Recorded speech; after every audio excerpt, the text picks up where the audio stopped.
I'm from the government, and I'm here to help. Well, I am the government, and I'm really busy now. You have no idea how hard it is to be president. I always like to say, politics is not a bad profession. If you succeed, there are many rewards. If you disgrace yourself, you can always write a book. So, what you doing here? I'm redistributing the wealth. I learned in school spreading the wealth is good for everyone. Well, I learned from real life that it's not. What about the guy you're taking money from? Okay, so it's good for 75% of the people. Isn't taking money from one person to make 3 others happy a good thing? No, it's a very bad thing. In fact, there's a word for it. It's called theft. But it will better the lives of 3/4 of the people. Actually, it will make life worse for 100% of the people. And we call that socialism. I can't stand how all you conservatives say socialism, like it's a dirty word. That's funny. I feel the same way about how you liberals use the word capitalism. How about giving me 5 minutes and let me tell you a story? Jelly bean? No thanks. I'm good. Well, they're mine, and I'm happy to share some. That's all right, Ron. As I see it, I'm already entitled to at least half of them. That's a good one. Not long ago, there was a college professor in Texas, and he... Oh, can you make it Southern Methodist? I'm gonna have me a presidential library there one day. Sure. Yeah, right. When I'm president, I'm gonna have the biggest presidential library in history. Yeah, because yours is going to be the only one with an adults-only section. Oh, gosh. I just cracked myself up. So, the professor was teaching one day when one of his students came up with what he thought was a brilliant idea. Professor, on behalf of the entire class, I would like to go on record and say that socialism works. It gets rid of the upper and lower class. No one is rich and no one is poor. We would all work hard and we would share everything. Oh, man.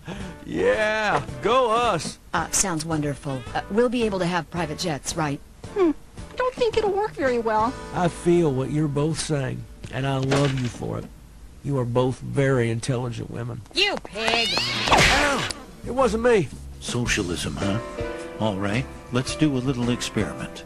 All grades will be averaged for the next test, and everyone will receive the same grade. Oh, that sounds good. I mean, the best students will still have pretty good grades, and now nobody will feel like a failure. Read my lips. No one will be a failure. Right, son? You got it, Pop. This is great news. I better text my buddy Carl. Red Rover, Red Rover. No need to send those answers over. Yeah, you probably would have got caught anyway. I wish I had that on tape. So, the time came to put the experiment to the test. It didn't seem like much changed. Maybe 1 or 2 had doubts. A very good question. Very direct, and I'm not gonna answer it. Here, I smoked it, but I never inhaled. I know. You're not a criminal, right? I have inhaled and exhaled everything. Well, class, the results are in. Everyone got a B. What? All right, go us! Bill, this is all your fault. I demand a recount. Hey, this is perfect. My average just went up. No child left behind, right?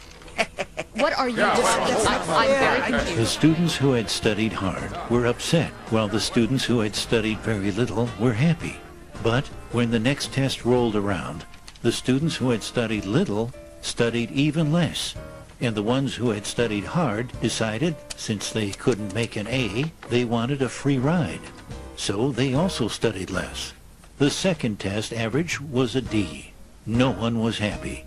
When the third test rolled around, the average grade was an F. I like the color red because it's a fire, and I always see myself as being on fire. The scores never increased as bickering, blame, name-calling all resulted in hard feelings. And no one would study for anyone else.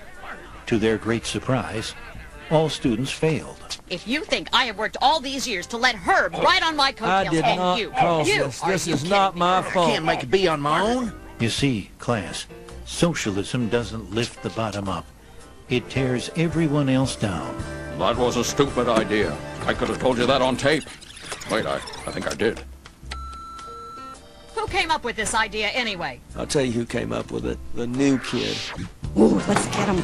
Let me be clear. Get him! Never mind. So, what did you think, Chief? Interesting story, but I don't see it the same way. Well, just remember, government's first duty is to protect the people, not run their lives or steal their ambition and dreams. A government big enough to give you everything you want is a government big enough to take away everything you have. Call it big